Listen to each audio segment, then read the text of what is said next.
Hello. Hopefully this is working. I'm trying something new, so I guess we'll find out if it's working or not. I am going to do Psalm 19 today. So let's start on it. Okay. למה נצח מזמור לדוד. השמיים מספרים כבוד El uma'ase yadav magid harakia. Okay. Lamanetseach. So that's a prepositional lamed with an article because of the vocalization. The vocalization there tells us that there's a prepositional lamed, meaning to. Here, this is an instruction, so it's to they. They say chief magician, musician, not magician, musician. The root here is nun tzadik het, which actually means victory. Netzach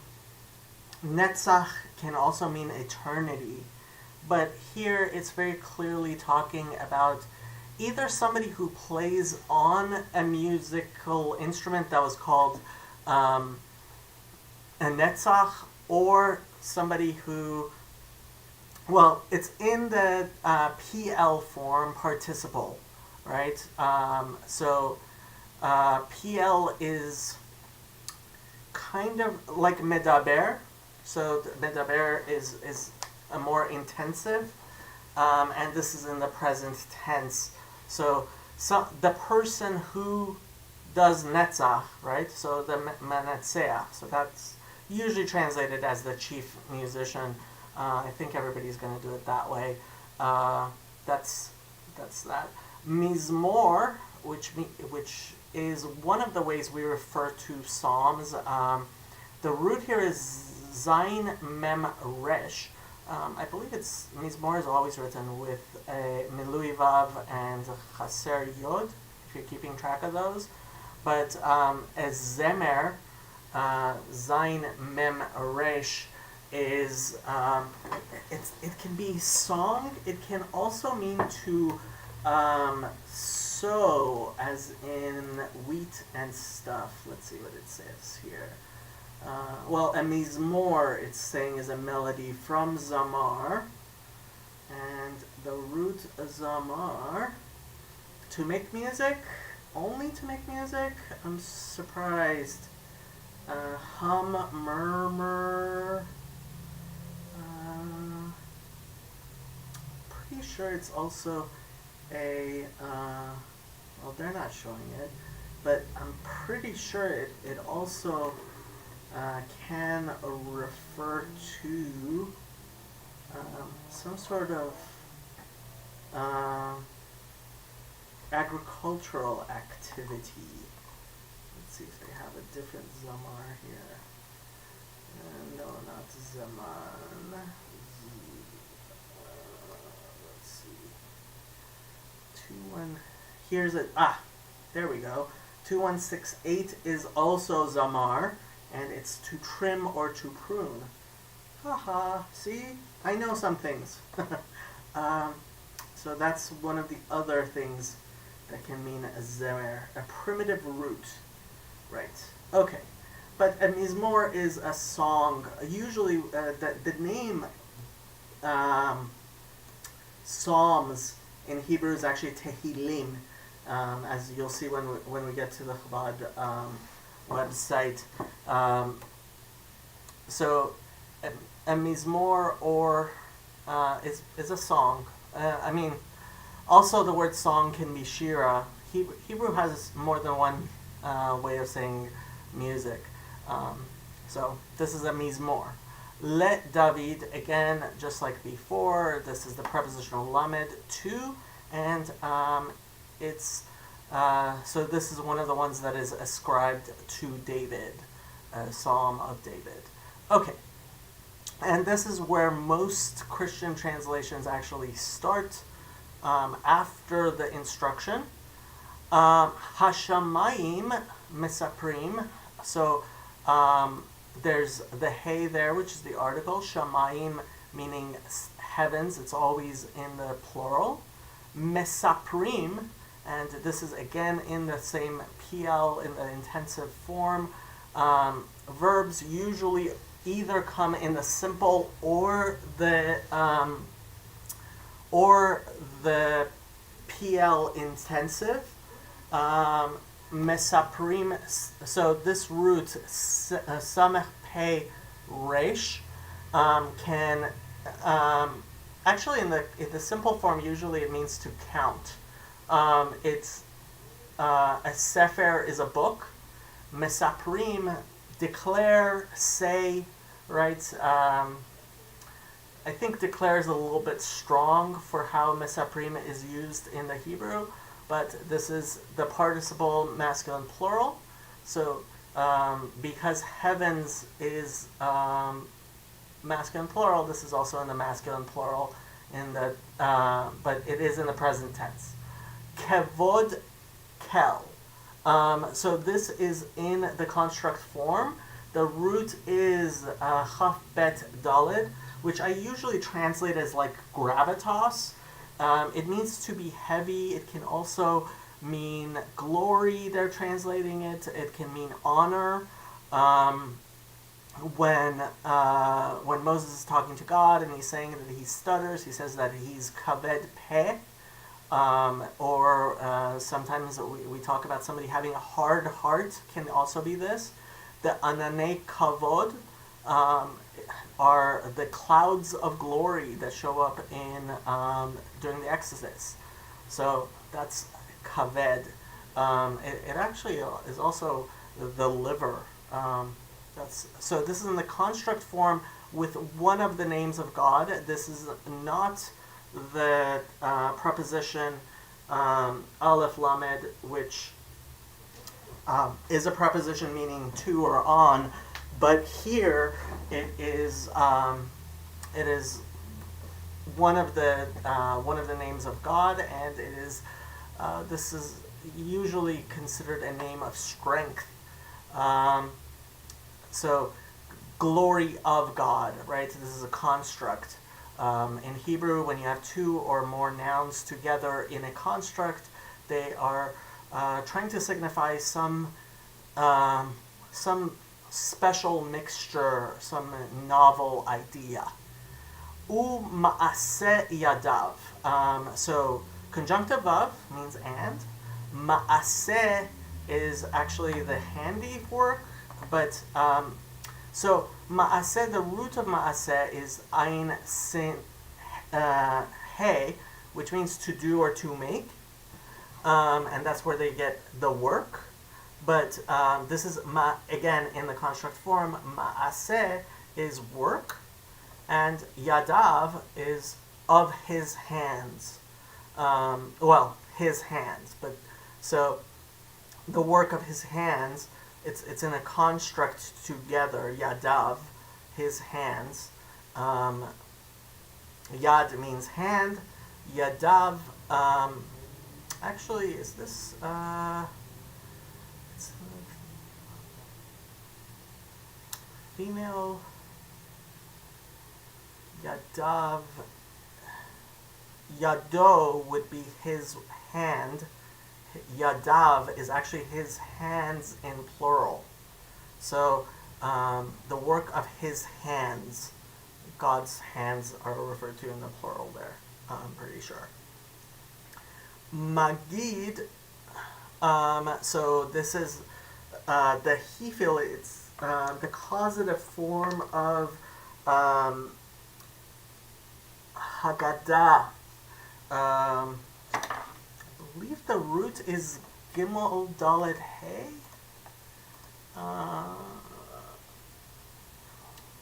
No, it's Nun Gimel Dalet. Sorry, yeah. Which means to, which means to relate, to give over. Why is this not showing properly? I am not sure why it's not showing properly, but it's not showing properly. Anyway, so that's magid is the hefil. It's in the causative participle again. So the actual subject of the verb, the object, the harakia, the firmament, and we'll get that, is what's doing it. So the firmament is magid, is relating, is showing. I guess you could say showing. Haggadah, the Passover Haggadah is the traditional story. It's what we tell. So it's telling, right? The firmament. So let's do firmament. So it's with the article hey, rakia, resh quf ain. It means empty. And rakia is, some people like to say that it's like a bowl type thing. This is what shows up in when we talk about the firmament in Genesis. So the skies tell the glory of God, and the firmament relates his the work of his hands. Let's see how the King James is translating that. So King James does not include the instructions, and they start with the heavens declare the glory of God, and the firmament showeth his handiwork. Okay. NIV does have the thing. I don't know what that note is. We'll see. Let's see what the note is. Psalm 19:1 in Hebrew texts, 19:1 through 14 is numbered 19:12 2 to 15, and we will see that. So there, this is line 1 in the Hebrew. So for the director of music, a psalm of David, and the heavens declare the glory of God. The skies proclaim the work of his hands. I actually like this better than the King James. Let's see what Chabad does. So their first verse is the directions, and they also do for the conductor, right? The person who, is conducting a song of David. And I prefer this because that will not confuse you with Tehillim or Tehillah, which is usually translated with psalm, although it might confuse you with the word Shira, which also means a song or a poem. The heavens recite the glory of God, and the sky tells of the work of his hands. The heavens and the sky making that difference, what exactly rakia is. I think if you're trying to remember that we're talking about Genesis 1, that might be, that works. And if not. I mean, sky is good too. Let's keep on going. Okay, verse 2. Lo yom leyom yabia omer velayla lelayla yahave dat. One of the more famous verses there. Yom, so means day. It's almost always written b'milui vav. Leyom, today, right? It's prepositional lamed and yom again. So day on today, I guess. Yeah, it's fine. Yabia, so this is a pretty rare form of to utter, to say. I think the root is bet ayin hey. What did they say here? No, it's a nun bet ayin, to flow, spring, or bubble. And you can see the other places where it shows up. It doesn't seem to show up very many places in the Bible, does it?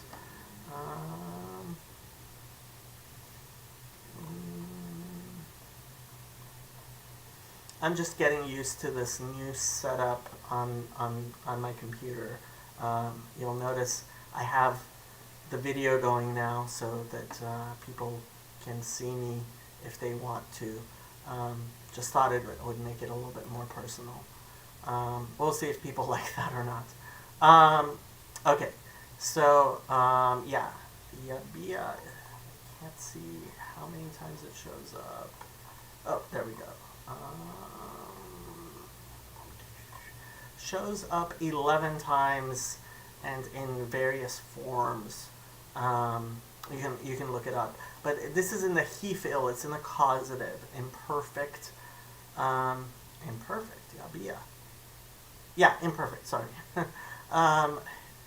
So it's, this is the future form in Hebrew, which is the incomplete action. That's why we call it imperfect. It has not been completed. So the past tense in Hebrew is the perfect, and the imperfect is incomplete action or an ongoing action.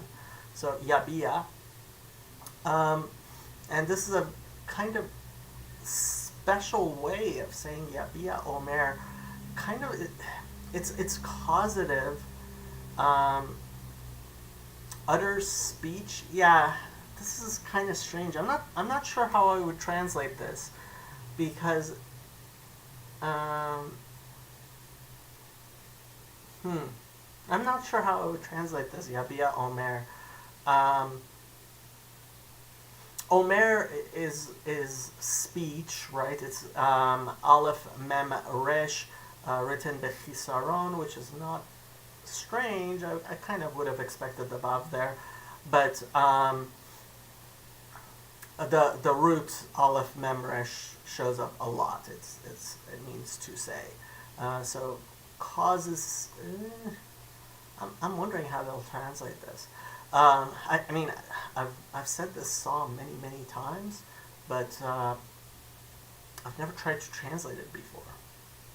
V'laila, so conjunctive of, laila means night.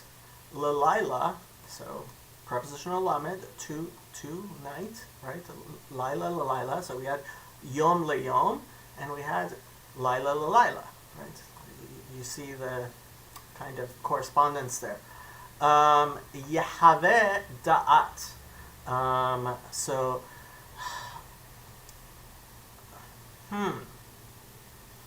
So Chava is like, so Chet Vav He, I think it's pretty rare to be used.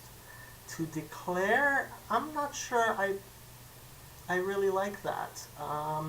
Because it makes me think of Eve. Her name in Hebrew is Chava. Verb only. To declare. Let's see how many times it shows up in the Bible. Okay, that's actually a few times, 6 times. Mostly in Job. Achavecha Shema. Tell. Mechavot De'i. Huh.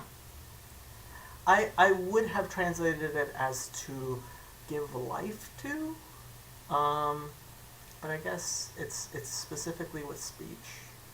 You can use your concordance there if you like.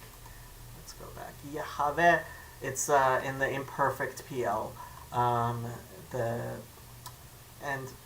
mean, I think it's pretty obvious how it's a similar construction, although this is in the intensive Yehavedat, and Yabia Omer is in the causative. So reveals. Da'at is the noun form of Dea, Daled Ein He, which means to know, and this is the exact same Da'at that we have in Etz Da'at Tov V'Ra, the tree of the knowledge of good and evil. So that's the same Da'at there. So Yahweh Da'at. Let's see how this gets translated. I'm kind of interested also possibly to read the Rashis. Let's look. Verse 2, King James. Day unto day uttereth speech, and night unto night showeth knowledge. Okay. NIV. Day after day. I prefer unto day.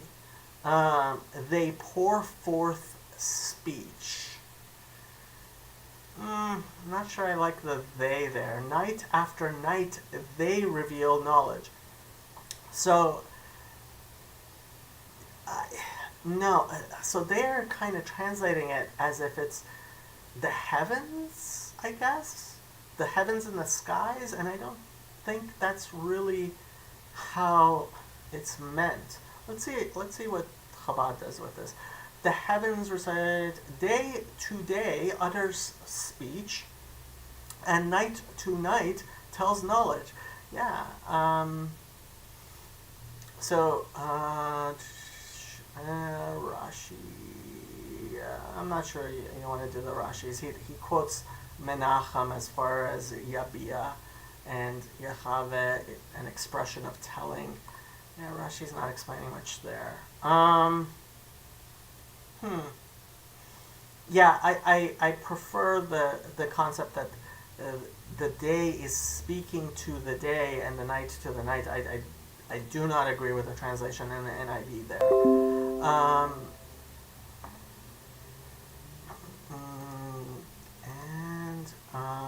Okay, yeah. Let's go next verse. Ein omer ve'ein devarim bli nishma kolam. Well, this is an interesting answer to the question, will a tree, what happens if a tree falls in the forest and there's no one to hear it? Because we believe one God, so there's always someone to hear it, right? So, ein means not, right? There is not. The Hebrew doesn't have a present tense of the verb of the verb to be, and so it's implied here. Well, we say yesh, there is; ein, there is not.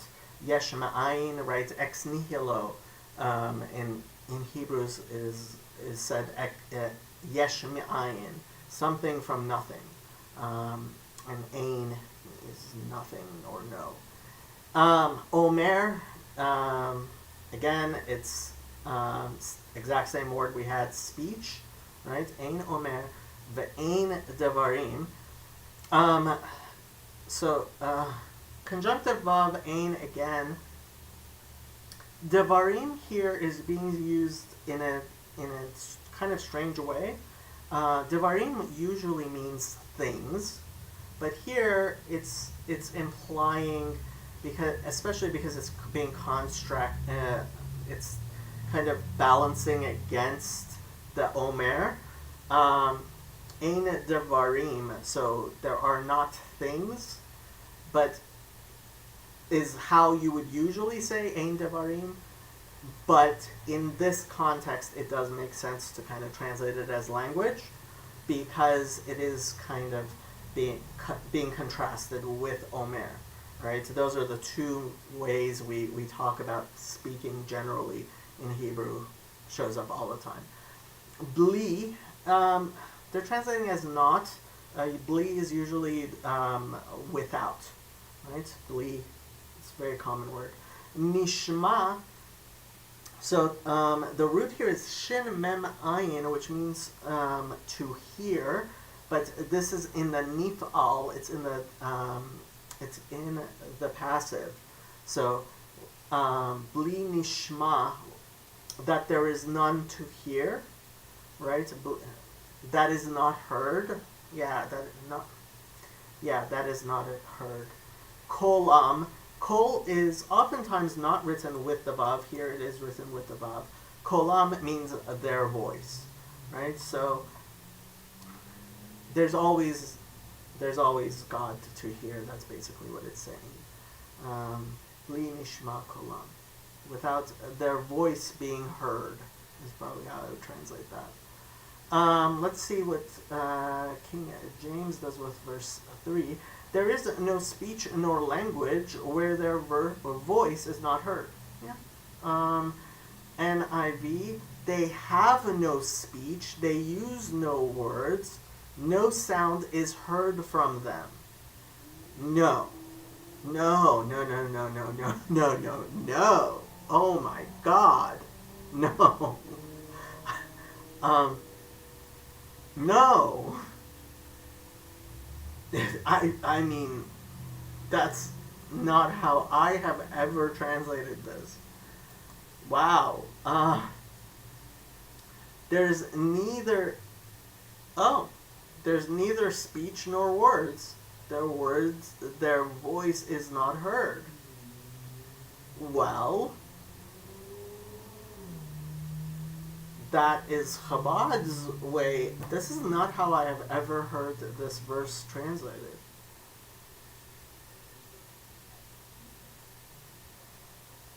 I have heard people talk about this verse before, and it's usually been translated precisely as how King James does it.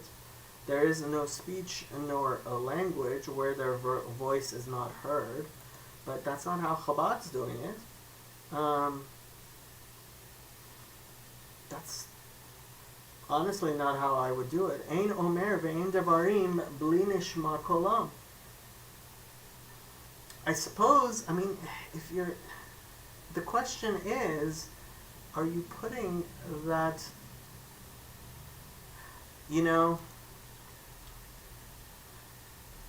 I guess,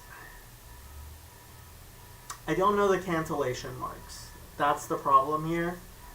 I can understand if the cantillation is, okay, so I have to explain something. Hebrew is written just with the consonants. So the actual text of the Bible itself is the consonantal, right? And we have the vocalization, which is the nekudot, which tells you grammatically how it's spoken. And then there's the cantillation marks, which tell you how to sing it. And the cantillation marks and certainly the cantillation marks, but even the vocalization marks came much later, and they're recording the traditional Jewish way of vocalizing and chanting the verse. The only thing I can guess is that the cantillation is giving the indication that NIV and Chabad are using. And in general, in Judaism, while we always start with what is traditional, right?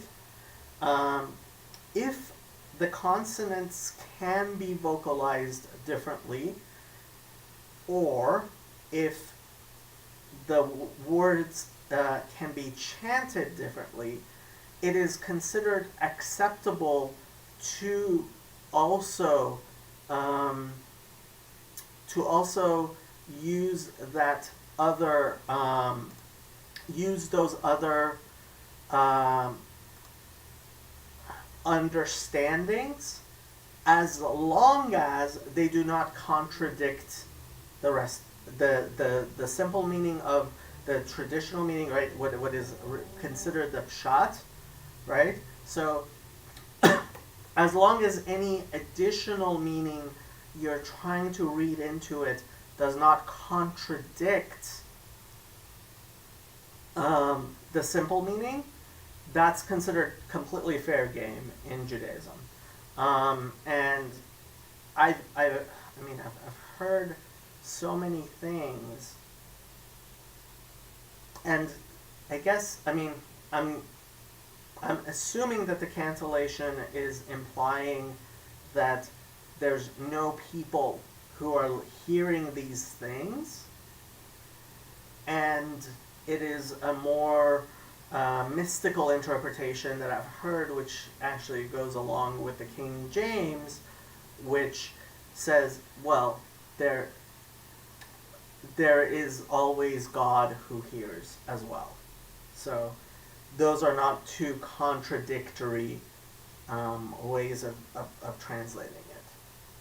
But this is not how, I mean, I remember so many places that I've heard this explained as there's always God to hear it, but that's always also, it's been kind of a, what we call a Hasidische Taich.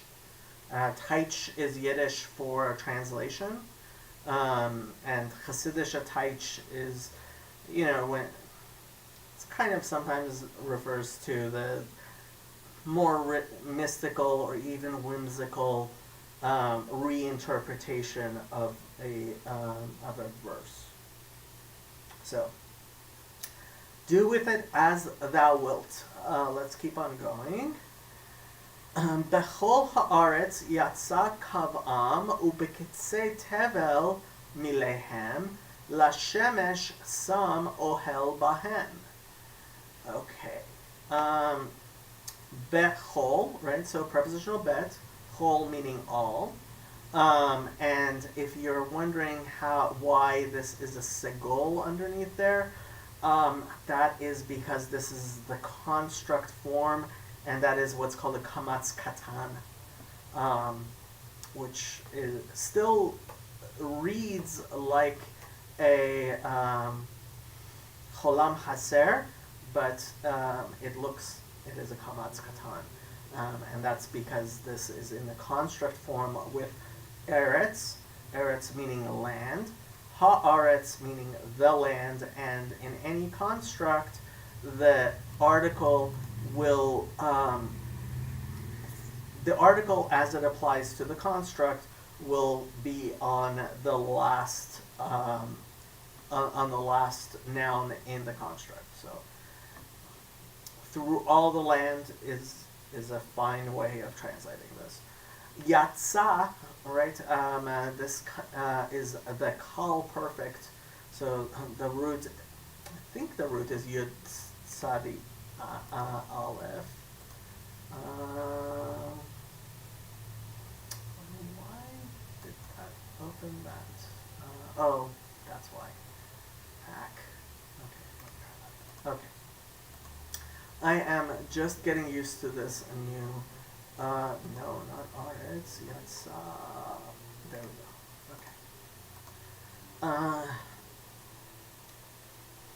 Yatsa. Yeah. Yud Sadi Aleph. So this is the simple perfect. This is the so came out, right? Yatsa means to come out. Yatsa kav So a kav is a line, or I mean any straight, I guess an edge also, but yeah, kav Yatsa kav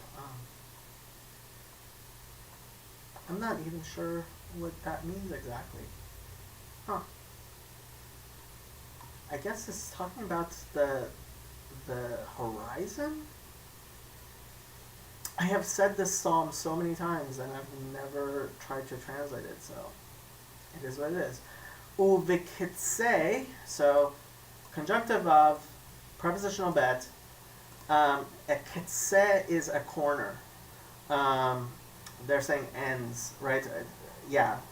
I believe it does come from the root kof yud tzaddik, which means to end, kites.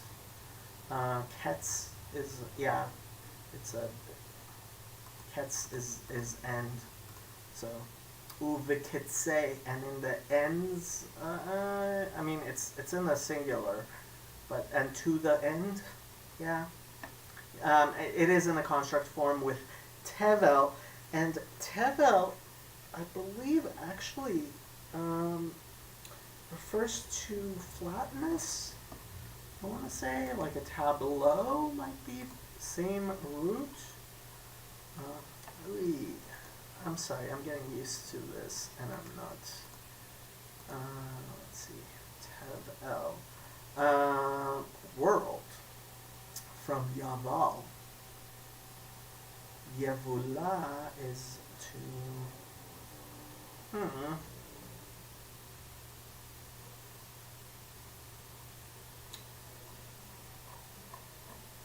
From Yaval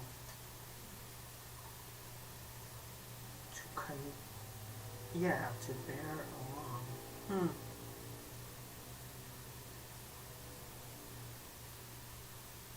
Interesting. You can use your, I mean, yeah, Tevel, Ketze Tevel, it's obvious it's talking about the ends, but I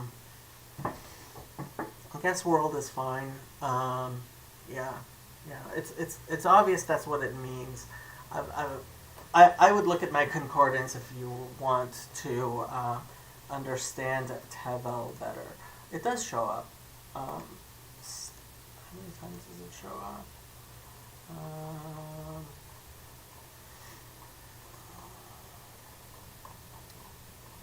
Yeah, that's quite a few times, actually. Yeah. 36 times in the Bible. Yeah. So, there, that is if you want to use it. Milehem. So, a milah is a word. Milehem, their words. Yeah. I'm not even sure, like, a milon is a dictionary. So a book of words. Milehem, their words. Yeah. I'm not sure how many times milah shows up in the Bible. Word or speech.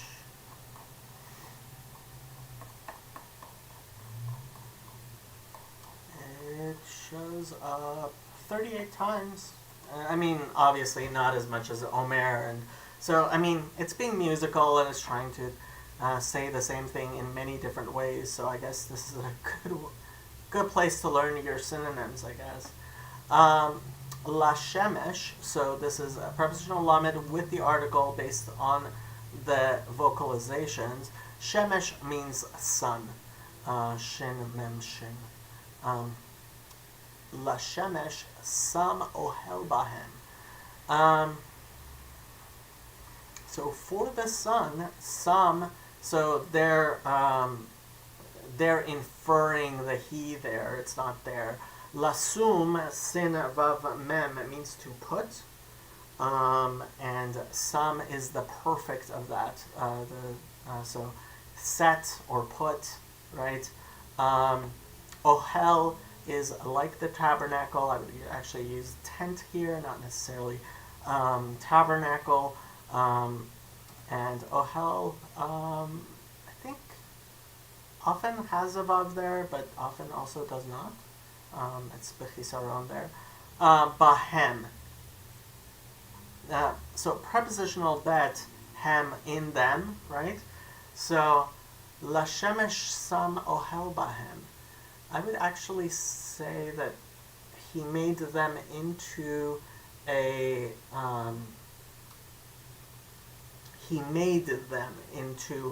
tent for the sun, right? Again, we're talking about the heavens, right? So God turned the heavens into a tabernacle for the sun. Let's see how this is getting translated. Verse 4. Their line is gone out through all the earth. I think it is talking about the horizon, right? Yeah, that line, right? Kavan. And their words to the end of the world. In them hath he set a tabernacle for the sun. I guess. Yeah. NIV. Yet their voice goes out into all of the earth. We'll look at that note. Their words to the end of the world. In the heavens, God has pitched a tent for the sun. Now that is not a literal translation. That is, they've definitely written in details that is not in the original. Let's look at the thing. B. Septuagint, Jerome, and Syriac, Hebrew measuring line. So I guess in those, so I see. There's a lamed here in those other, in those other translations. Well, the Septuagint is a translation to the Greek. Jerome translated from the Hebrew directly into the Latin, and the Syriac, I believe they're talking about, is the Peshitta, which is the ancient Aramaic form used by Christians, Aramaic-speaking Christians. Yeah, so whether that's... Honestly, it is surprising that it would be kav-am instead of kol-am. And if anything, I would say it's quite likely that somebody may have... I would trust the Masoretes here, mostly because when the Masoretic text has weird things, it's more likely... You have to think of the way of transmission. The manuscripts of the Masoretes are known to be more exact and to have changed less from time to time. I'm surprised they didn't... I wonder what the Dead Sea Scrolls say here. There must be a Dead Sea Scrolls Psalm 19:4. I would think. I personally am gonna... I don't know if I can find it quickly. Dead Sea Scrolls Psalm 19.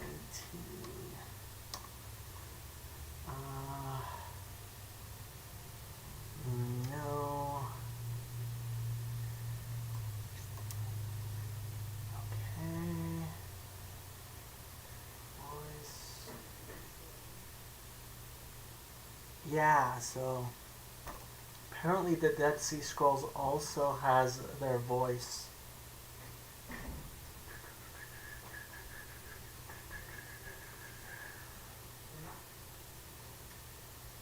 I guess there's a lamed there in the Dead Sea Scrolls.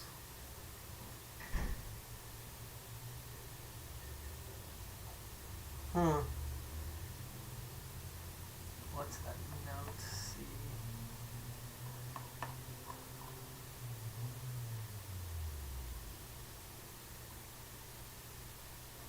I'm not sure what the source here is.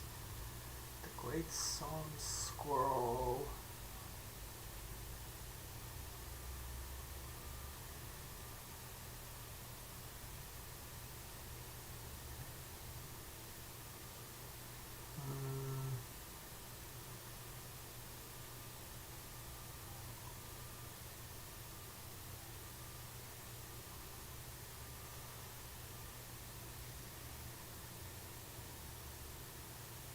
Yeah, unfortunately, I'm not gonna spend all your time on this, but the question is if there's a lamed there or not. That's why there's a thing. And honestly, if I were certainly if I was, I could certainly see it being kolam. Yeah. take from it what you will. Okay, verse 15. Oh, sorry. Let's finish this. So yet their voice goes out into all the earth. Their words to the end of the world. Yeah. Let's see what we have here. Their line goes forth throughout the earth, and their words are at the end of the world. For the sun, he made a tent therein. Yeah. And Rashi's obviously, he's also has Kav. I'll tell you why I'm leaning towards the Masoretic, other than I generally lean towards the Masoretic, because this psalm gets recited so much by Jews.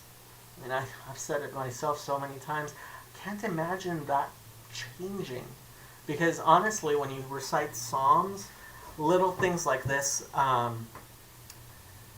really stick in your mind. It certainly stick in my mind. So, yeah, that's what I'm thinking. Okay, verse 5.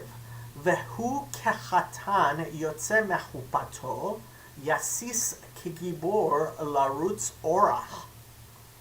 Wow, okay. So, conjunctive of who, so that is, I would actually translate it as he is. Yeah, that's the pronoun third person masculine singular. Obviously, because Hebrew doesn't have a present tense of the verb to be, it's the pronoun is sometimes used in its stead, but I'm not sure why. Yeah, I'm not. Well, we'll see.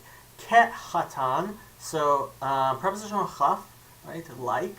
Hatan is a bridegroom, right? Hatan v'kala, bridegroom and the bride. So hatan. Yotze, again, it's the participle of what we had before, Yud Tzadik Aleph, which means to come out, right? Mehupato, so like a groom coming from, they're translating as his chamber. So mem, it's prepositional mem. Chuppah is what we call actually the tent. Literally, it means tent. Like a chofeh means to cover over, I believe. Yeah. But a chuppah is actually the oftentimes it's actually the prayer shawl that's used, but wedding canopy. That's what a chuppah is a wedding canopy. In Judaism, it's traditional to perform weddings underneath a chuppah. So a wedding canopy is, yeah, I mean, I don't know if that's the only way it's used, but that's how it's definitely used in modern Hebrew. So chupato and here obviously it's talking about a chatan, a groom with his wedding canopy. I don't like the translation chamber here because it's not showing that they've just left the wedding canopy. I would say together. Assumedly. Yasis.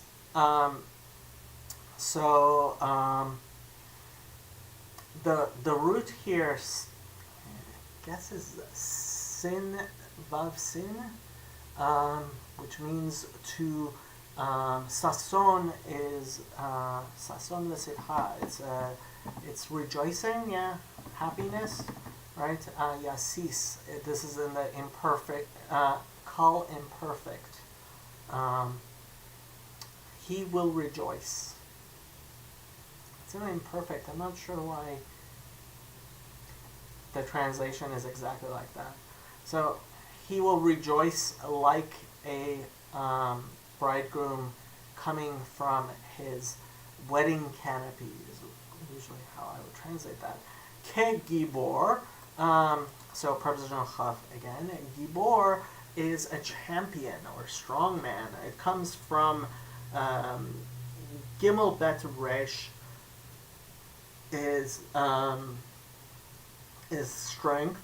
That's why they're doing thing. And I mean, the word gibor, champion, does show up several times in the Bible. I believe almost always with bemilui, because gever just means man, giveret means woman, person, but a gibor is usually champion. Shows up a lot.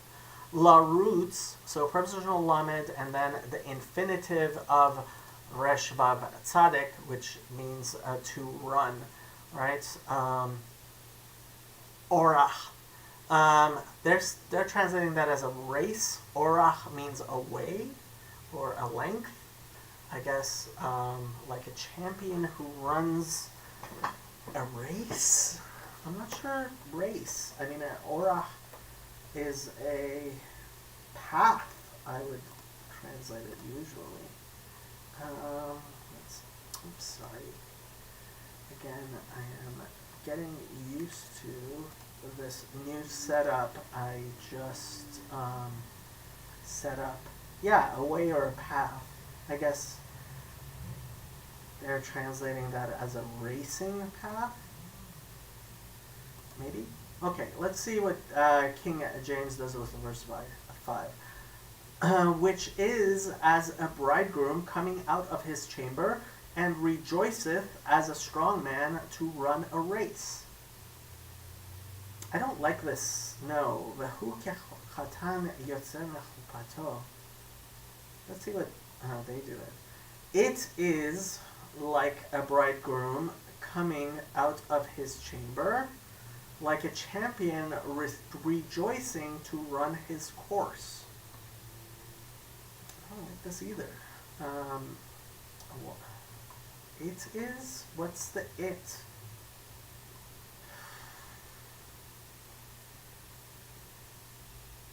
Let's see. And it is like a bridegroom emerging from his chamber. They're also doing it the same thing. It rejoices like a mighty man running a course.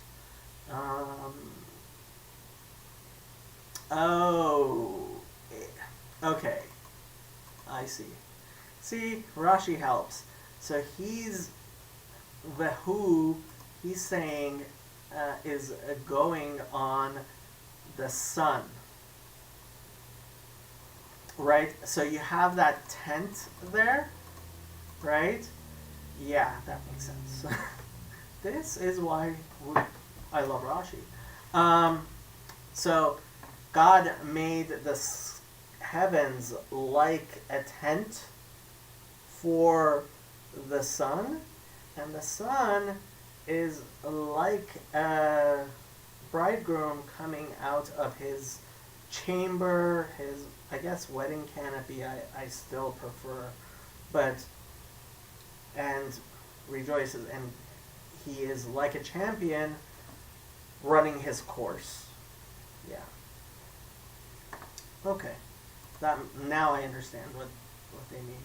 See, I have heard these verses cited individually so many times, and I've said this so many times that like I have certain images in my mind, especially with Hasidic taiches, and that's why it's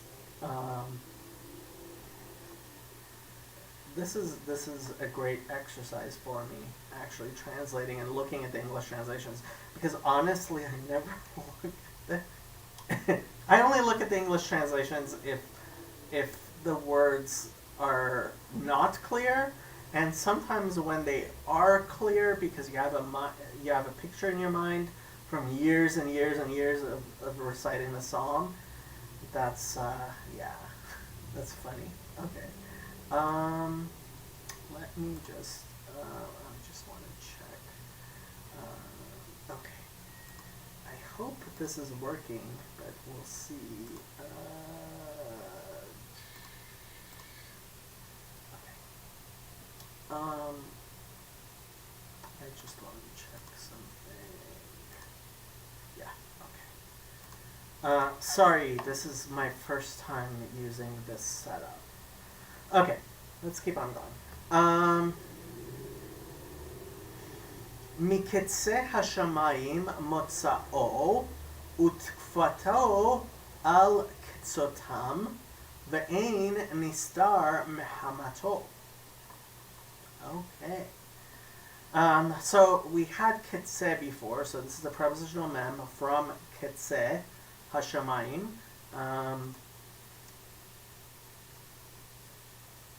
Yeah, they're saying it's in the construct form. Is kitse in the construct form?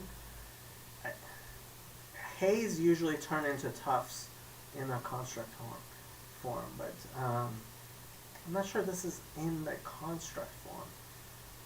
Mikitse hashamayim. I guess, kind of.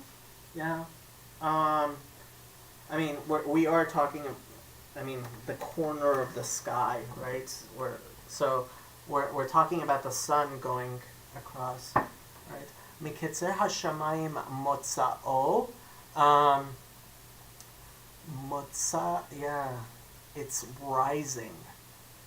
Motza'o. It comes from Yetzia, right? Lahotzi is the causative form of Yetzia, to come out, right? So motzi, motza'o, it's coming out, it's rising, okay? Utkufutato, so a tekufa is a circuit, right? Makif, so kupa, again, this is with a quf and a pei and a hey, but it's still a covering.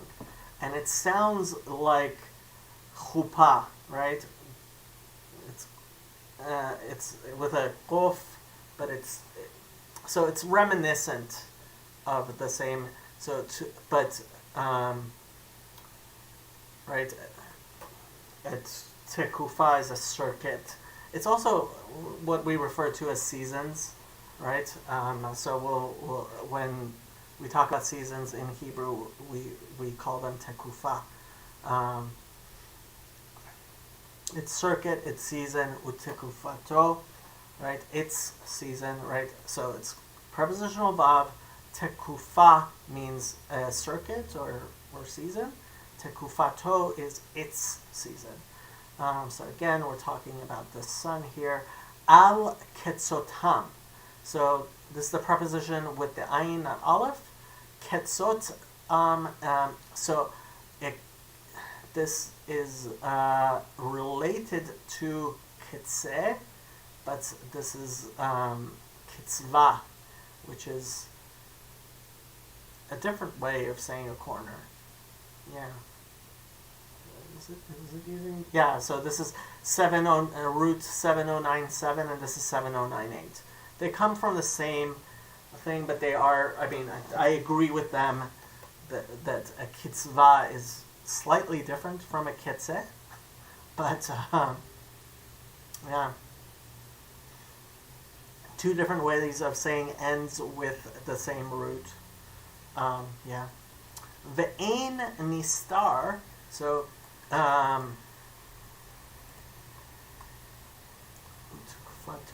kitzvotam, their end. What's Mikitze hashamayim? Oh, of the heavens. Yeah, I was wondering why that's plural.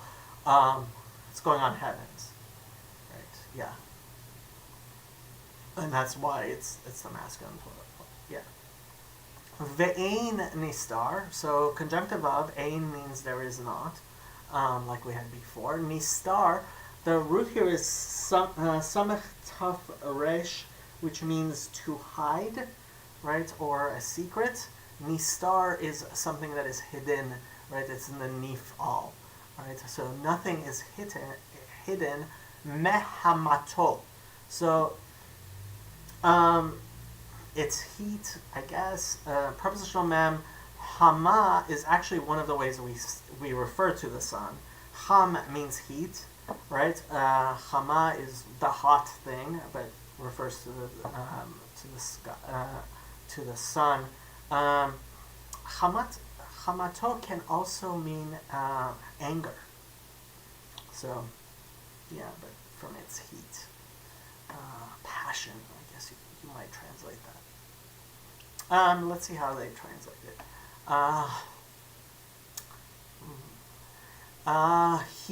His going forth is from the end of the heaven, and his circuit onto the ends of it, and there is nothing hid from the heat thereof.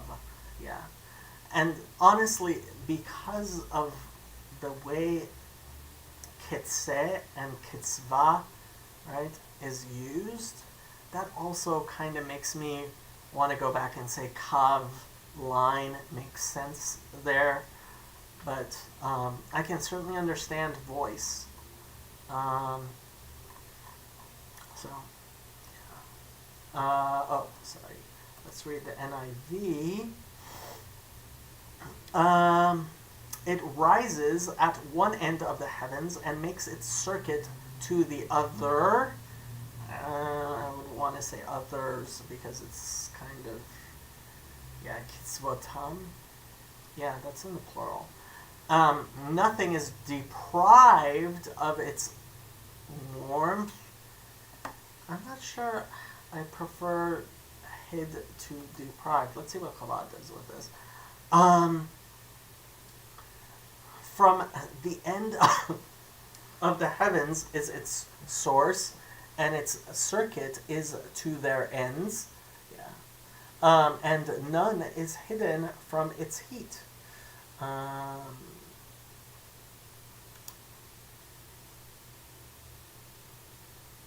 Yeah, you can. Oh. Well, that's an interesting Rashi you can read if you like. He's talking about the seven heavens. And yes, there is a cosmology that has seven heavens. Just make sure I didn't skip. Yeah, Miketzer, remind me.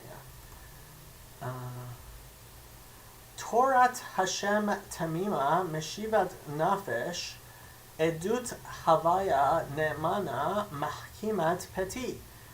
Possibly one of the most famous verses in all of Psalms. And I was just wondering because it skipped so quickly from the what we were talking about before. I guess the speech and the knowledge here is what that's going on. But, okay, let's go ahead and think. So Torah, right? Obviously, that means the Torah, right? Law, the statutes, I guess. I mean, it comes from more, to teach, right, or to guide, right? But Torah is Torah. I mean, the 5 books of Moses are usually what we refer to as Torah, but any of God's guidance is referred to as Torah, and it is in the construct form with the name of God, the Tetragrammaton, right? So the law of God, Temima. So this is an interesting word here. Tam, right? Taf mem or taf mem. Right? Yaakov ish tam yoshev ohalim. I believe it's in I'm pretty sure it's in Genesis. It says Yaakov was a simple man, or simple man is usually how it's translated. Sits who dwelt in ohalim, in tents, or tamimim tihiu im Hashem Elokechem, right? We say you shall be whole or simple, right? So perfect. I think the word whole might be the best way. Tam can also mean to end, I think. Yeah, you can use your concordance here, right? But Torah Hashem Tamima.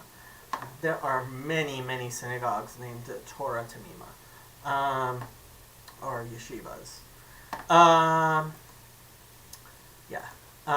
So the law of God is perfect, is whole.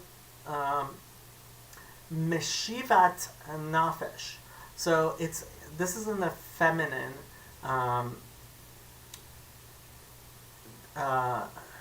Hif'il of lashuv, to come back, right? Meshivat. It's so the Torah is feminine, so this is in feminine. Meshivat nafesh. Converting? No, I'd say returning. Lashuv means to return. It's restores. That's how it's usually translated. I think restores the soul, not converting the soul. Yeah. Restore is usually how this is translated, I believe. We'll see. This is the causative of to return or to repent. Lashuv, right? Nafesh, soul, right? So we have different ways of saying soul, which all also corresponds to movement of air, and nefesh is what we refer to as the animal soul. So it restores the soul. Edut havaya ne'emana. So ed is a witness. Edut is testimony, right? So an ed, a witness, gives edut, gives testimony. Havaya, so it's in the construct form with the tetragrammaton again. Ne'emana, so the root here is aleph mem nun, which you'll recognize from amen, right? Ne'emana means trustworthy. This is in the nifal. It's in the passive participle. So it is. They're saying sure, I guess. Ne'emana. I think this is usually translated as trustworthy. That's how I would probably do it. Mahkimat, so this is again in the causative of haham, het, chaf, mem, right? Which means wise. It's usually translated as wisdom. Chokhmah is usually translated as wisdom. Mahkimat, causes to making wise. Yeah, causes mahkimat. Petit, they're saying simple. Petit is foolishness. Admatai te'avu petit. How long will you love foolishness?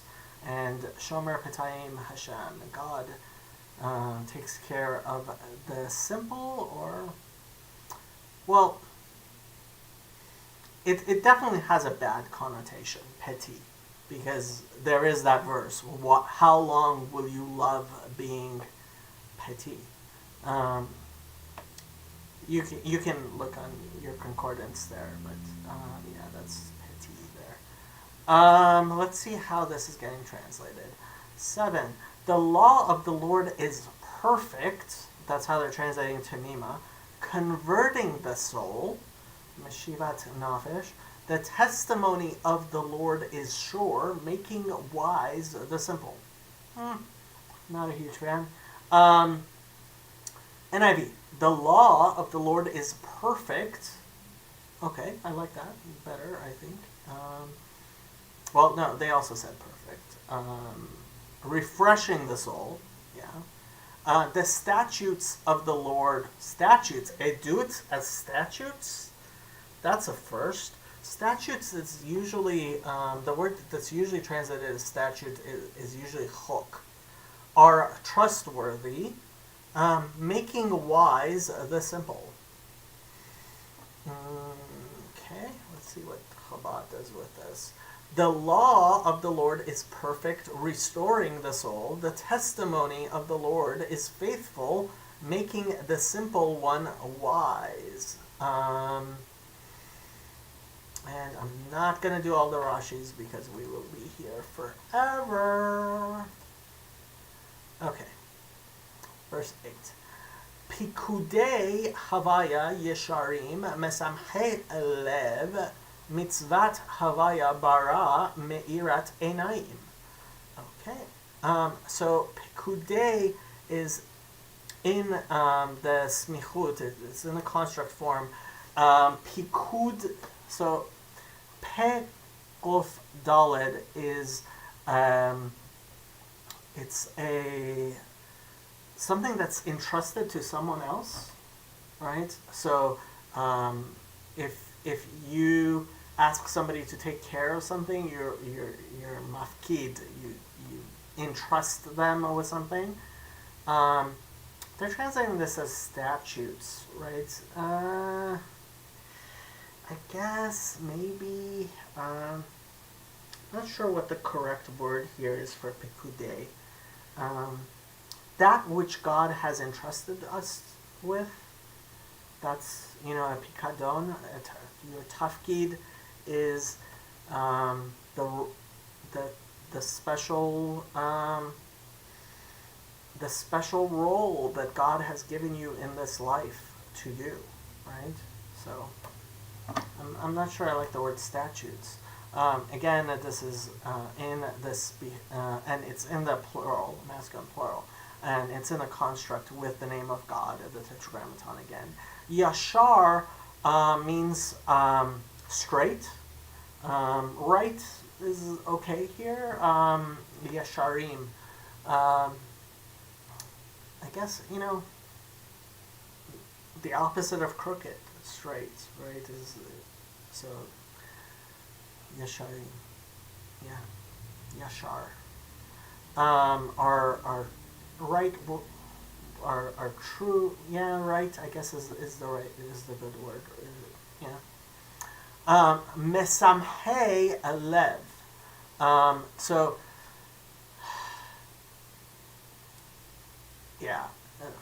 this is a weird construction because it's kind of, it's saying Pikudei of Hashem are Yesharim, Mesamhe Lev, they it's in the construct. That's the thing. Mesamchim are things that make happy. Sameach. Sin memchet. So Simcha is a festival, or, well, not festival, but party. I want to say no. Happy occasion. Sameach means happy. Mesamchei lev, they give happiness. They make glad the heart. Lev.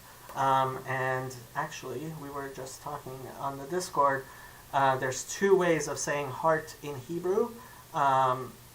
With one bet or with two bets, lev and levav. This is with one bet, meaning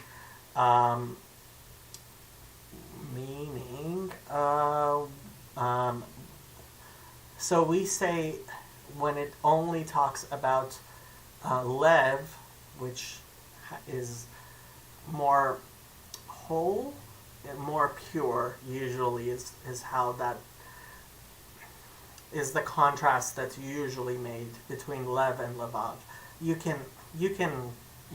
There's a lot written about this, and I might even do some sort of intro about that, but lev, right? But they make the heart glad.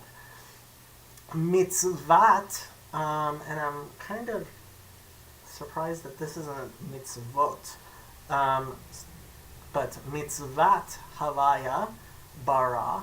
So mitzvah is a commandment, and this is only a single commandment. It's a mitzvat. So it's although that's in the that's in the cantillation. It's in the vocalizations. It's not the. It would be written the same if it was mitzvot, if it was plural, but the traditional way of saying this is mitzvat. The commandment of God, right, is in the construct form with the tetragrammaton again. Bara, Betresh Hey, I want to say it's from Borer. Bar, clean. Yeah, it is from Borer. To winnow, pure, clean, innocent. Like, we say Safa Berra in Safanya. I quote always.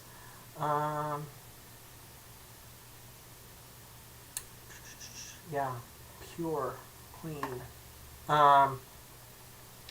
Me'irat Einayim. So very similar construct to here is Mesamchei Lev, make happy the heart. Me'irat comes from or. Aleph Vav Resh, but here it's in the hefil, it's in the causative. Give light, right? Me'ir is something that gives light. In Genesis we talk about the two great lights, right? The Me'orot, right? The sun and the moon. Me'irat Einayim, cause light for the eyes, cause the eyes to shine. Me'irat Einayim, and this is, again, it's. I don't want to get too grammatical here, but it's in the construct Me'ira Einayim. So mitzvah, mitzvah is in the feminine singular, and this is why Me'irat construct. It's kind of strange to have verbs in constructs. That's what's kind of throwing me off. Okay. Verse 8. The statutes of the Lord are right. Again, Pikudei, statutes. Okay. Rejoicing the heart. Okay. The commandment of the Lord is pure, enlightening the eyes. That I'll agree with. The precepts of the Lord are right. I like that better than statutes. Giving joy to the heart. Yeah, I like that better. The command, singular, of the Lord are radiant. Bara is radiant? I don't like that. Giving a light to the eyes. Okay, let's see what Chabad says. The orders, Pikudei, orders, okay, of the Lord are upright, Yesharim, okay. Causing the heart to rejoice, right, Mesamchei Lev. The commandment of the Lord is clear, enlightening the eyes. Oh, so Rashi's, who says bara there means shining, and that may be where they're getting it. I've actually been kind of surprised by how much the NIV actually pays attention to Rashi. That's been surprising to me, but it seems like the NIV translators actually paid attention to Rashi, which is a little bit surprising. Okay, verse 19. Verse 9. Yirat Havaya Tahora omedet la'ad mishpetei Hashem emet tzadku yachtav. Yeah, you know, I've said this verse so many times. Yirah is fear. I usually translate it as awe, but it is, yeah, right. So Yirat Havaya, the fear of the Lord, shows up in many places, and it is in a smichut, it isn't in construct form, with the Tetragrammaton. Reshit Chochma Yirat Hashem, right? The fear of the Lord is the beginning of wisdom, is a famous one, but this is also similar. Tehorah, so it's going on Yirah, right? Tahor means pure, right? Usually when we're talking about ritual pureness, they're saying clean. We usually translate tahor as a thing, and it's with the milui vav, which I guess is normal. Omedet,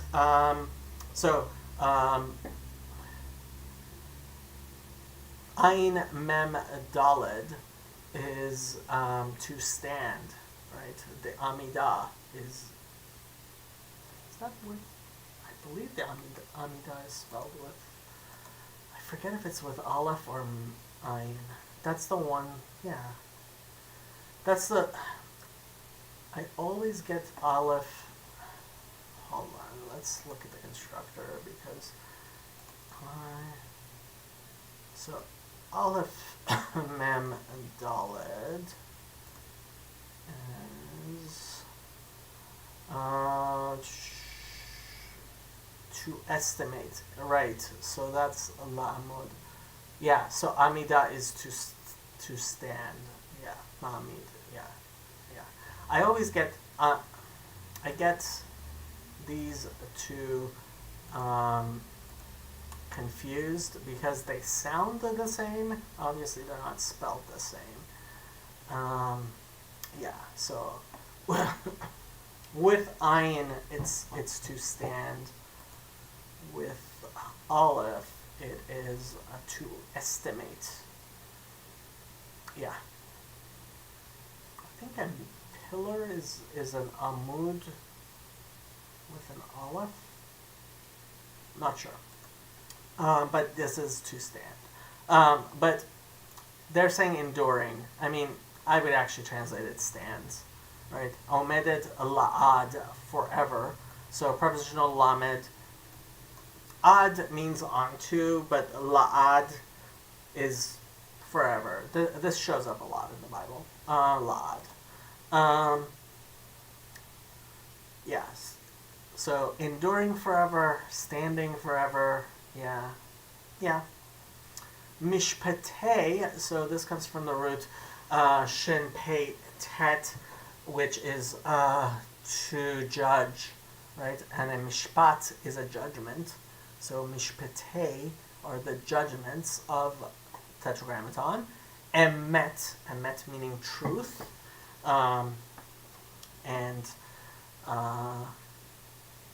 Yeah, I might actually also talk about emet and sheker one day. But emet shows up a lot in the Bible. Tzadku yachtav. Now this is a very interesting thing, how it's translated. So tzedek daled gof is a righteous, right? Just can also be justice. It can also be charity, actually, in Hebrew, tzedakah. But tzadku yachdav. So yachad means together. Yachdav means with it in the singular, right? So what's the it?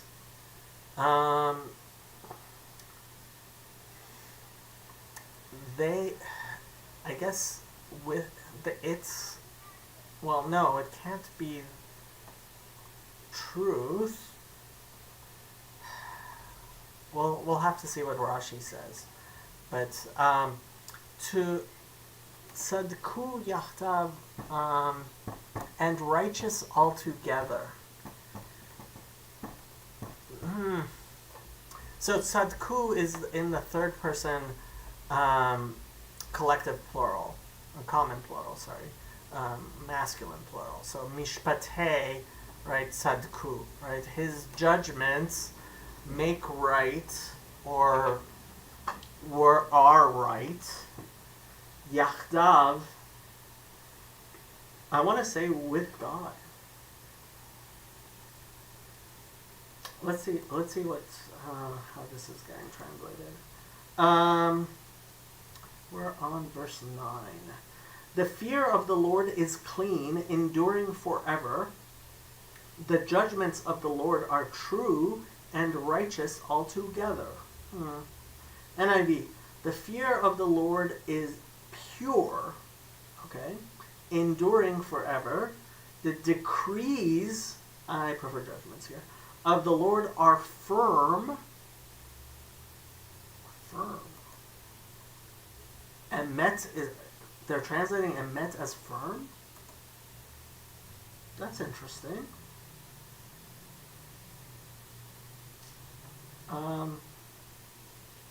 King James does true as well. And all of them are righteous. Let's see what Chabad does with this. The fear of the Lord is pure, existing forever. Omedet la'ad, existing forever. Okay, the judgments of the Lord are true, altogether just. Yachdav.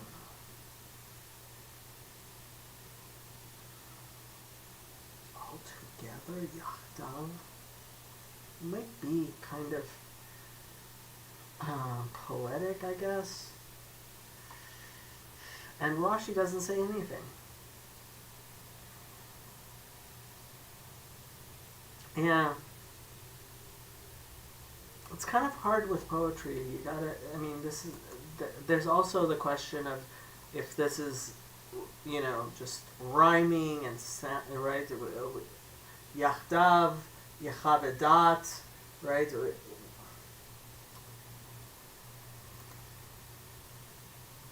Yeah, it's hard to translate poetry. Hanechmadim mizahav umipaz arav umetukim midvash venofet tsufim. Okay, so nechmad comes from het mem dalid, which means to actually. So al tahmod is one of the 10 commandments. So do not covet, right? So hamda is covetousness or desire. Yeah, more coveted. I guess I would probably use the word coveted just because it is the exact same word as what's used in the 10 Commandments. So people, I would want to make that connection. This is in the nif'al, right? It's in the passive. So they are more coveted. That's how I would translate it. Mi zahav, prepositional mem, zahav meaning gold.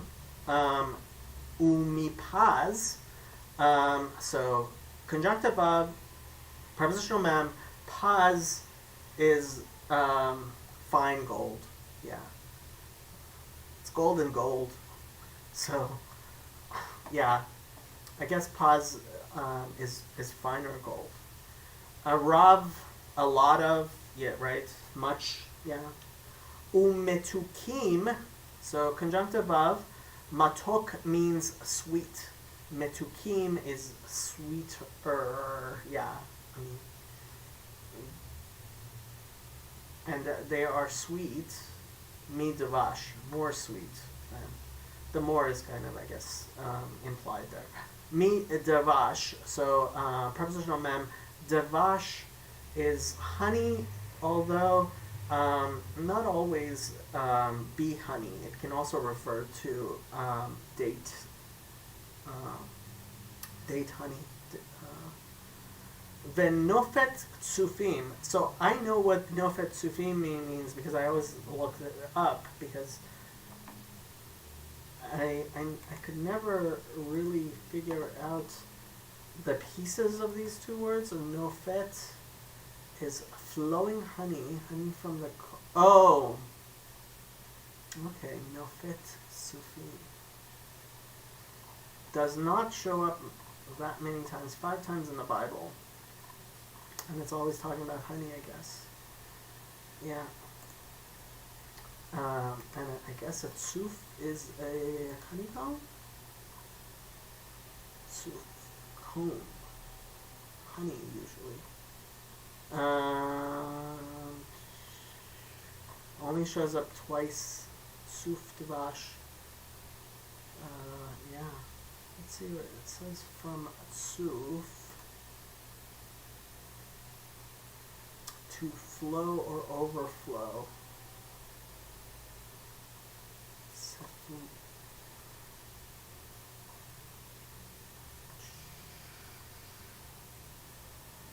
see.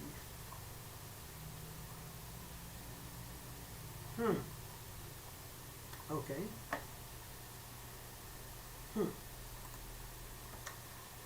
Venofet sufim. I mean, it should. I mean, I always looked and found that this meant honeycomb. Not really too sure how nofet and sufim came to mean drizzling honey. Honeycomb. I would probably translate this as drizzle of the honeycomb, but let's see what they do. King James. More to be desired are they than gold, yea, than much fine gold, sweeter also than honey and the honeycomb. Okay. NIV.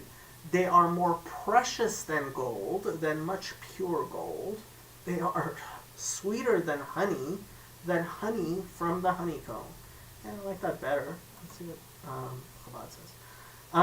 They are more desired. They are to be desired. I like coveted just because of the Ten Commandments. That's why. Than gold, yea, more than much fine gold, and are sweeter than honey and drippings of honeycombs. Yeah. Let's see what Rashi says. The nofet sufin, sweetness of the honeycomb, bresh, honeycomb. So I guess that's the French. Rashi, because he lived in France, sometimes gives the French, gives the old French translation of words for people. Menachem interprets the nofet as an expression of a drop. Also in Proverbs 5:3, nofet, and Proverbs 7:17. So Menachem is a rabbi that Rashi quotes. He was a gaon. We don't know that much about him, I don't believe. Okay. 11. Gam avdecha nizhar bahem beshomram ekev rav. So, gam, also, moreover, I guess, yeah. Avdecha, your servant, literally your slave. The root is ein bet daled, which means to serve. It can also be, avodah is also service, as in a worship service, right? But avdecha, so also your servant or your slave, right? We say to Hashem, Ani avdecha, I am your servant, I am your slave. Nizhar, so this is the nifal, it's in the passive of zain he resh, zahar, zohar, it also, in Aramaic, zohar means radiance. Zehirut in Hebrew means to be warned or to be careful, right? Tizaher is, when you want to tell somebody be careful, you say tizaher. Um, so is warned, yeah. Bahem, by them is prepositional bet, hem, them. In them is, yeah, by them. Is, I would actually probably say about them. Beshomram, so prepositional bet, the root here is shin mem resh, to keep. Beshomram, in keeping them, to keep them. Right? Beshomram, ekev, is heel. So like Yaakov, my name, Jacob, means he grabbed the heel. Ekev is is a heel, but here I guess it's being used as a reward. B'shomram ekev rav. Not exactly sure how that means that. Rav meaning great, much, right? Let's see how they translate it. Moreover, by them is thy servant warned, and in keeping of them there is great reward. Oh, Beshomram ekev rav. I guess reward is like Yaakov was grabbing his Esav's heel. Let's see. NIV. By them your servant is warned. In keeping them there is great reward. They all seem to agree. Also, your servant was careful with them. Mizhar with. Yeah, I guess. For in observing them there is great a reward. Let's see what Rashi says, because he's explaining. I was careful in its observance because of your great good that you have hidden away. And according to this usage, Ekev is like Genesis 26:5, because Ekev Abraham, oh right, Ekev Ishmael, right?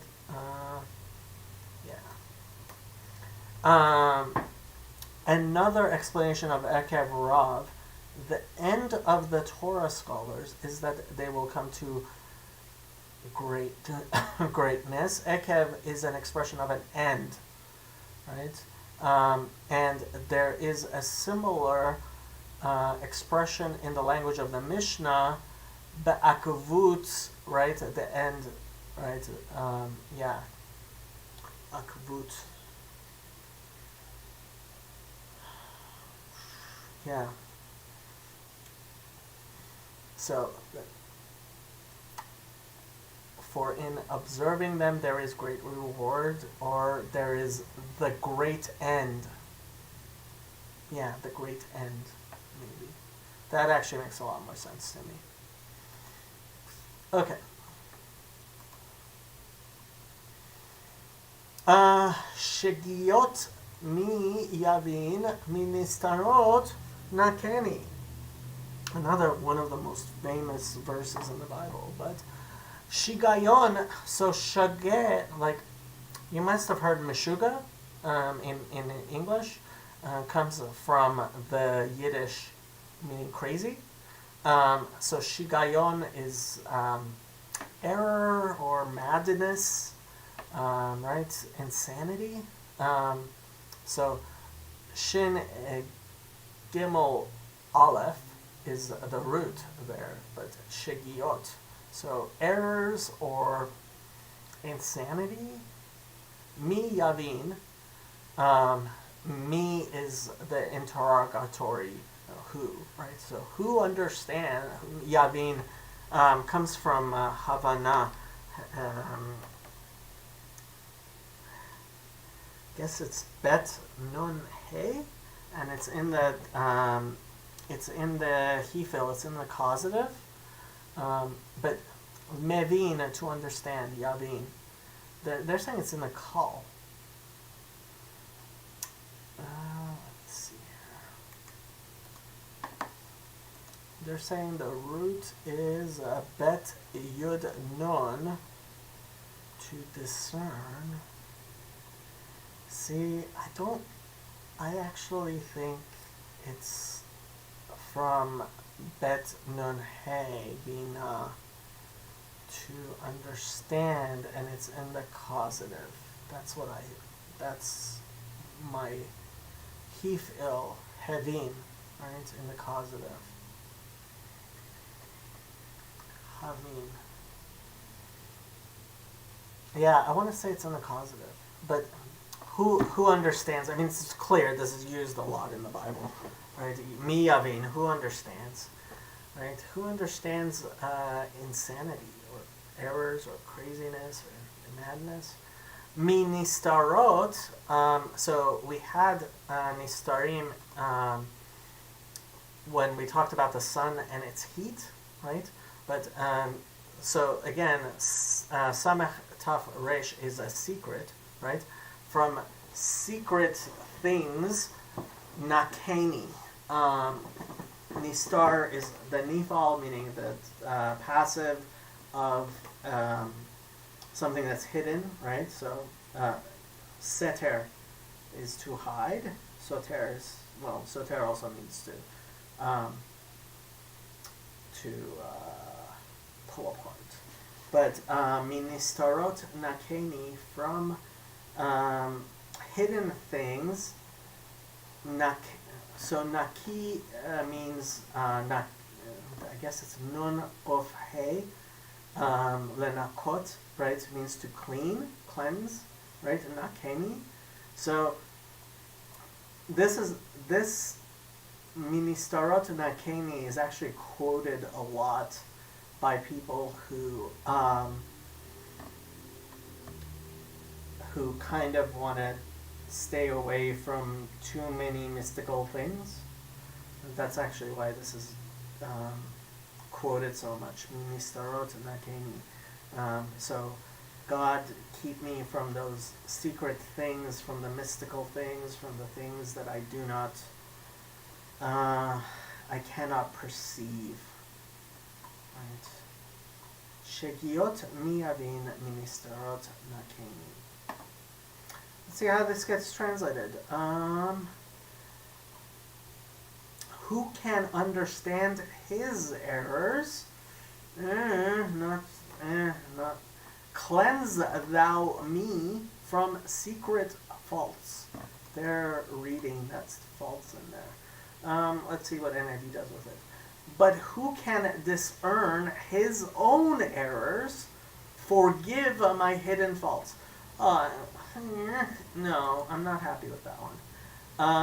Let's see what Chabad does with this. Who understands errors? So they're also shigiyot, they're translating as errors. Cleanse me of hidden, and they put in brackets sins. Let's see who is. I was careful with them, but it is impossible to be so careful that one does not err in them. And you cleanse me of hidden sins, which were hidden from me, of which I was unaware when I sinned inadvertently. Oh, shigiyot. So he's kind of okay. So they're actually. So I used shegiyot as in shegia, which is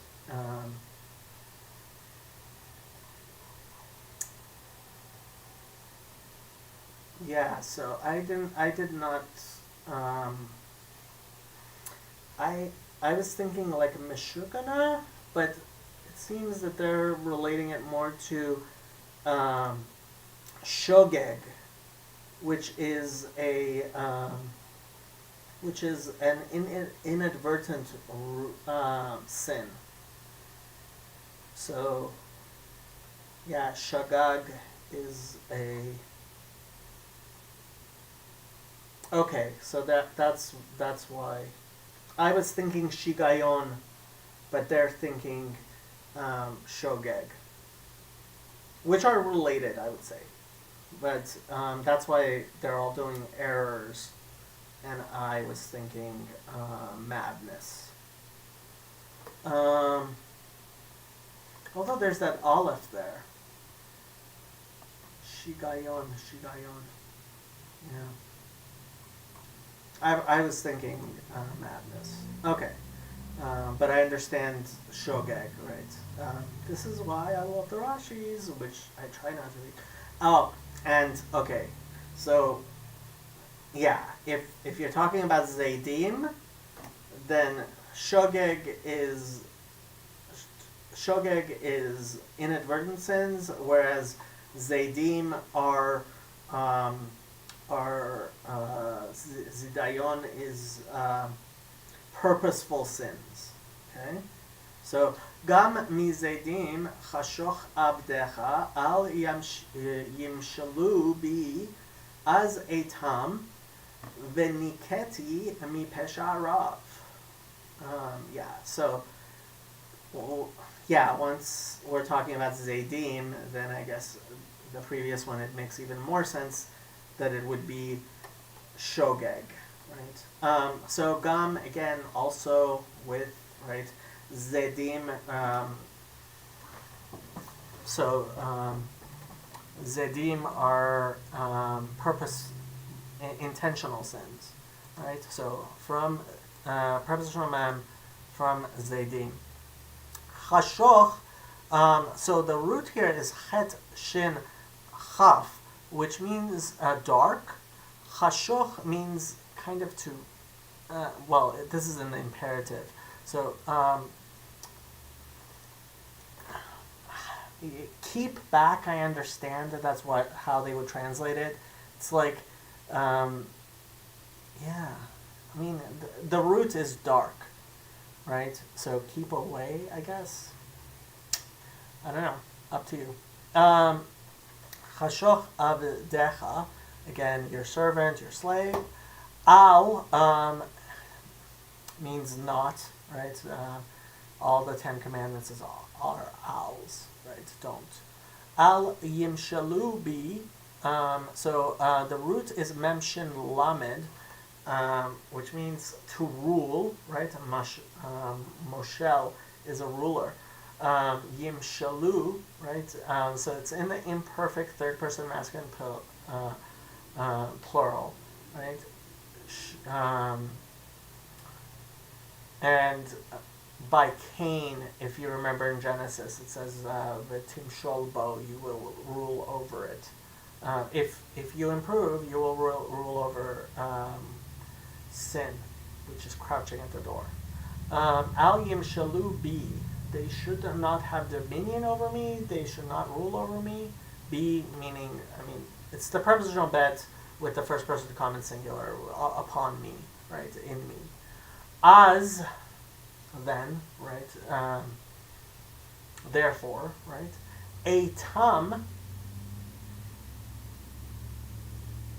oh, okay, sorry, I didn't quite recognize this. So this is in the first person common singular of Yatam.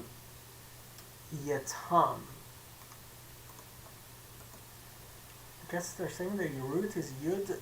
No, is Taf Mem Mem. So why would it be Atam? Etom is how I would have expected. So let's do this, right? So they're saying it's tough, mem, right? And we are still in the Paul. They're saying, yeah, it's in the call. So let's see. It's mom. Yeah, it would be et mom. But this is etam. So let's do yud, tough, mem.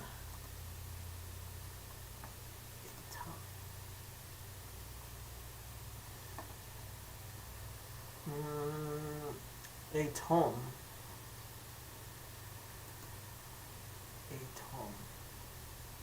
Yeah, that's atom. Yeah, that's how I would guess that would be atom.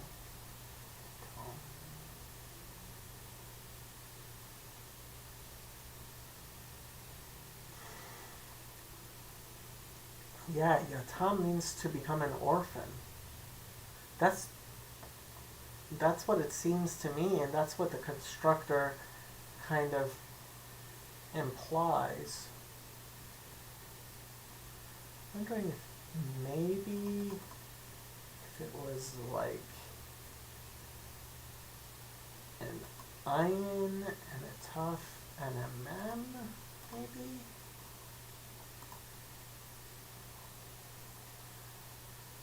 Yeah, no, the ayin would stay. Let's try. Oh, it's not maybe. Let's try nun tough mem.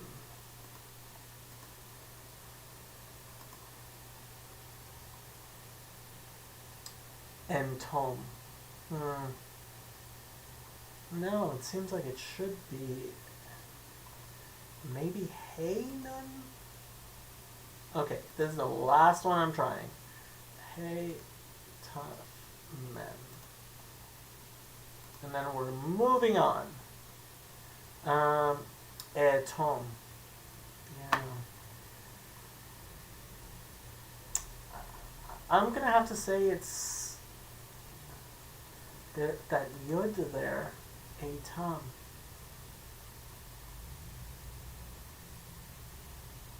I shall be blameless. I almost want to say this is I shall become an orphan. That's what I feel like saying. We'll see what Rashi says. Veniketi, and I shall be made, right? We had nakeni, right? That make me clean. But this is niketi, and I shall be made clean. It's in the nifal, it's in the passive. Veniketi, mi pesha rav. So pesha is also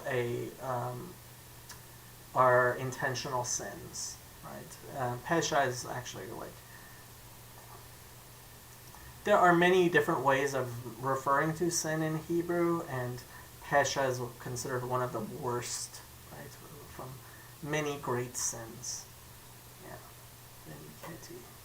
Still wondering about the as a tam. Let's see what King James does with that. Keep back thy servant also from presumptuous sins, right? So that's Zadim. Let them not have dominion over me. Then shall I be upright, a tom. I shall become upright. And I shall be innocent from the great transgression. The great transgression? Mi pesha rab. I guess pesha is in the singular. But, I'm not sure I would translate that into singular, because oftentimes things are in singular in the Hebrew that, like, you know, like in English we say dogs are cute. In Hebrew you would say dog is cute. Keep your servant also from willful sins. Yeah. May they not rule over me. Yeah. Then I will be blameless, innocent of great transgression. Let's see what Chabad does with this. Also withhold your servant from willful sins. Let them not rule over me. Then I will be perfect. We'll see what Rashi has to say. And I will be cleansed of a much transgression. So Zedim, Rashi is saying Zedonim, right?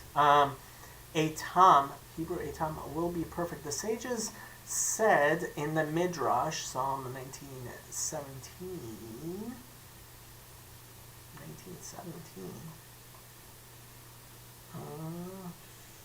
what? Sorry, but I have no clue what that's that means. Must be a miss thing. Midrash. Yeah, no. I might look up the Leviticus Rabbah 5:8. To what can David be compared? To a Kutite, who goes from door to door, and they are more cunning in this manner than any other people. give me a drink of water, something that costs no money. After drinking, he says, perhaps you have a small onion. After he gives it to him, he says, is there an onion without salt? After he gives it to him, he says, give me a little bread so that the onion does not harm me. So did David say at first concerning the inadvertent sins, and then concerning the willful sins, and afterwards concerning the rebellious sins, peshaim, are rebellious sins, with which one intends to provoke. And so Scripture says the king of Moab rebelled against me, 2 Kings 3:7. Well, I mean, that's a cute midrash. I'm not exactly sure why Rashi is explaining it that way. He's saying, David starts from the small sins, asks for them, and says,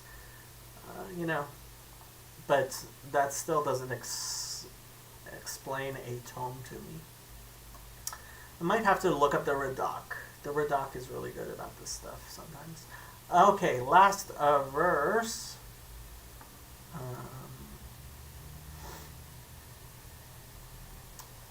Yihiu leratzon imrei fi vehigion libi lefanecha Hashem tzuri vegoali. And this may in fact be one of the most, we say this a lot. Yihiu, let it be, right? Yihiu, it's third person masculine, it should be, right? Yihiu leratzon. Prepositional lamed, ratzon is will. Yihiu leratzon, it shall be acceptable. Yeah, this is, we say this verse so many times. I think we might even say it. I think we say it almost every prayer service. Yeah, I think so. Yihiu leratzon imrei fi. This is the.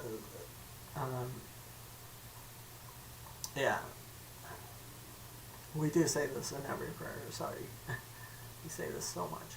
Okay, so shall be for your will, to your will, shall be acceptable to you. Right? Ratzeh means to want. Ratzon is will.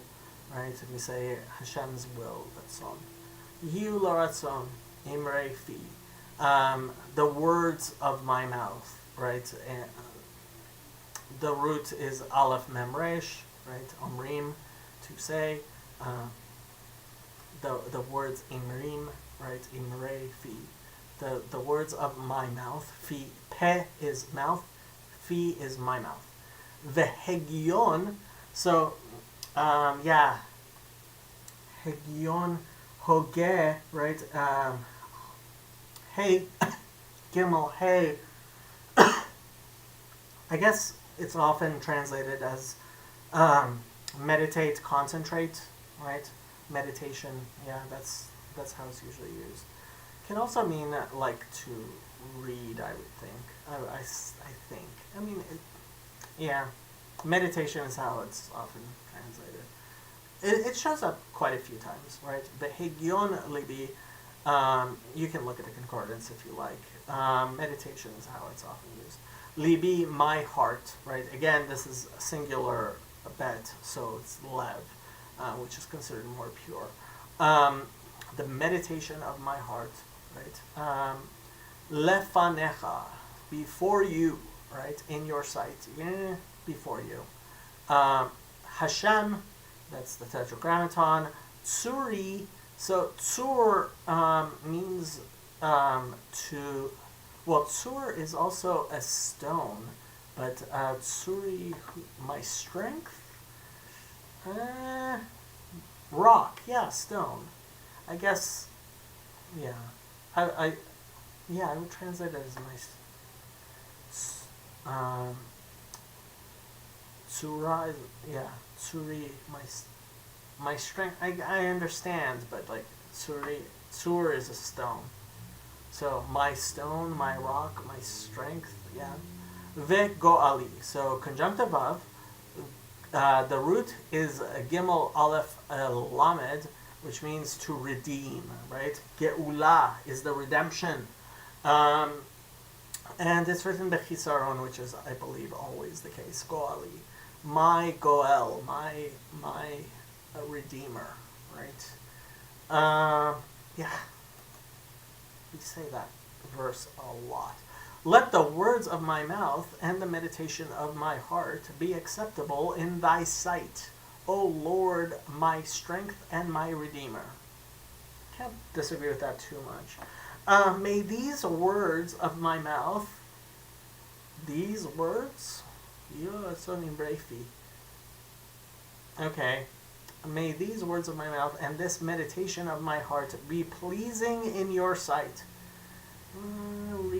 Pleasing, yes, but I don't know where they get the sight from. Lord, my rock and my redeemer. Yeah. And Chabad. May the sayings of my mouth and the meditations of my heart be acceptable before you, O Lord, my rock and my redeemer. Yeah. And Rashi's explaining why that's Leratzon, which is understandable. Okay. Well, that was Psalm 19, and that was my attempt at hopefully making this work. I hope this works. We'll find out. And as always, I will bid you shalom with Sephania 3:9, which is one of my favorite verses. Ki az epoch el amim safa berra likro chulam beshem havaya laovdo Shem echad. So thus I will turn over. They translate restore, but I really like the flipping language here. Epoch means to flip over, right? It's used in the book of Jonah as well.